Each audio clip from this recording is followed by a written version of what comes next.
Part two of persuasion.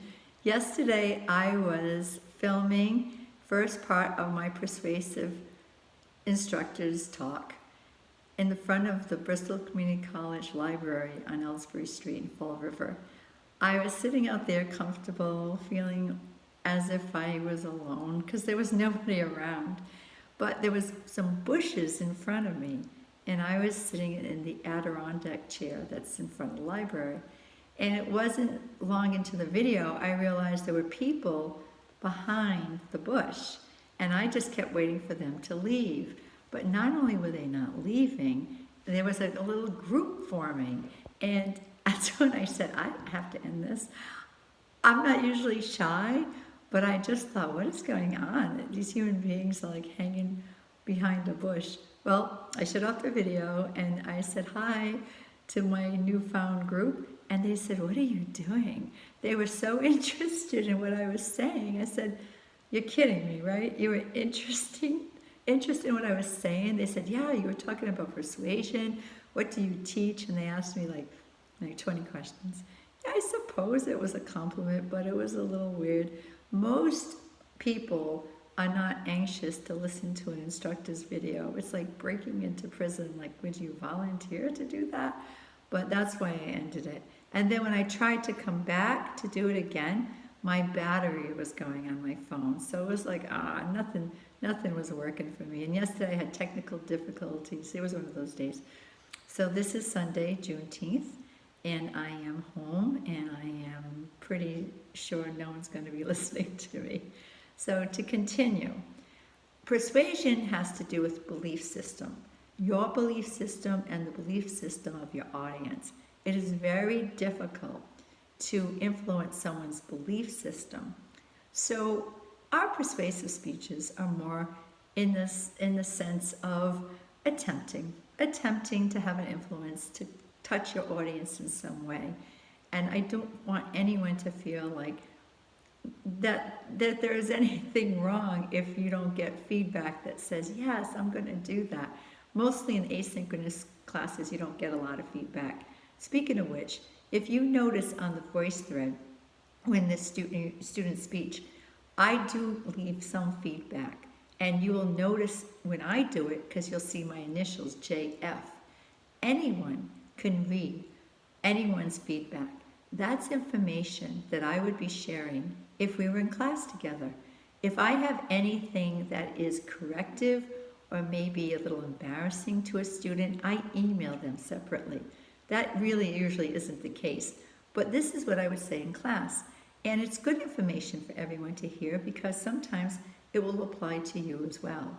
And so please do not feel shy about opening the JF. And anyone who leaves a post should know that anyone can read anyone's post and should, because that's what makes a class a community. And please do leave them.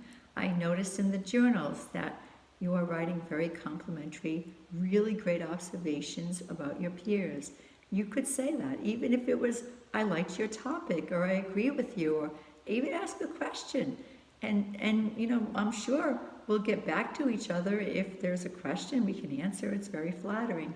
And it shows that somebody is decoding the message, someone is receiving it, and that's very exciting.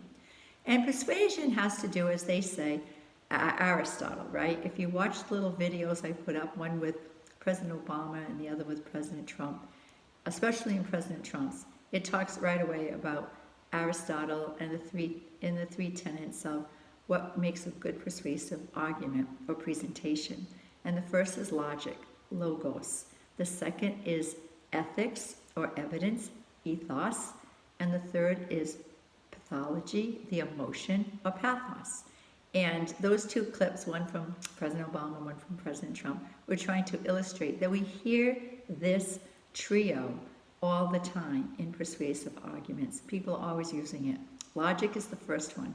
Now, if you have a close relationship with someone, let's say someone wants to borrow your car, maybe a relative, right? Who else would be borrowing your car? You know, logic. What's the logic behind letting you? Maybe they say, well, you know, I've been helping you move, and I'm sure you understand that my car is on the blink, and I could really use some assistance here. You understand that, and you're not using your car right now. So this would be their logic, right? Now, if you don't buy into that logic, if you don't take in the premise, remember in math class they'd say if the given is not something you're going to accept or understand, then you really can't go further with the formula. It doesn't work. So you first have to understand the premise and buy into the logic, and that way you'll be more apt to be able to be influenced. I had sales classes a long time ago. I sold books for Simon & Schuster Publishing. I sold education books when I was in graduate school, and I would go from school, I would go to the Boston school system, and I was trying to sell them a new line of biology texts. I really did do this. And they would say, how do you sell? I would say, well, if it's a good product, I should just be coming and showing them, and if they have the need and the money, I should be pretty easy. And they'd say, what you have to do is use your logic, right? And get them to agree with you at least 3 times. If a customer shakes their head 3 times, yes, yes, yes, they're more than likely they'll go on to the next step to listen further to what you have to say. So I always found that pretty interesting, that you're supposed to get them to agree with you. So some logical step that everyone would just agree with. Let's say you're going to do a presentation on why everyone should go camping on the next vacation. Well, maybe your premise is that people want to have togetherness and they want to save some money, and how expensive hotels can be. So, camping, and we live in New England, there's campgrounds all around us, so availability. So if you start off with that logic, maybe people would say, yes, that's probably a good idea. And then your ethos or your evidence would be your own experience and show proof that what you're talking about has worked. Maybe some photos or a story that goes on to why camping would be so great for your family, because it was great for your family. And then the third would be the pathology. This is what makes persuasion really click. Treating your audience as they should be, as human beings, and that we all have feelings and emotions and needs. Maslow said that emotions were very important, but don't forget the needs of your audience. And I do not think that Aristotle will disagree with that. Think of Maslow's hierarchy of needs. He put up a hierarchy with 5 tiers, and he said pretty assuredly that every human being will go up and down that hierarchy in any given day. The first one is physiological needs, the need for good sleep, good nutrition, exercise, stress relations, like getting rid of stress, having good peace in your mind. We are not just intellectual, we are also spiritual and emotional beings. So having that all into balance. So our physiological and emotional needs are very, very important. The next need would be safety and security. So make sure that we do feel safe, that we do have protection, a good fire, good police, good military, right? Good shoes, good roofs on your houses, good heating system, good tires on your car. It's really important to feel safe and secure. The third is love and belong, getting people to understand how important relationships are and being part of a family or a group, or participating, getting someone to join your group. I mentioned that I am now, again, part of 4 different women's groups that span 4 different continents, and I'm really enjoying it. We're doing all that by Zoom, by the way.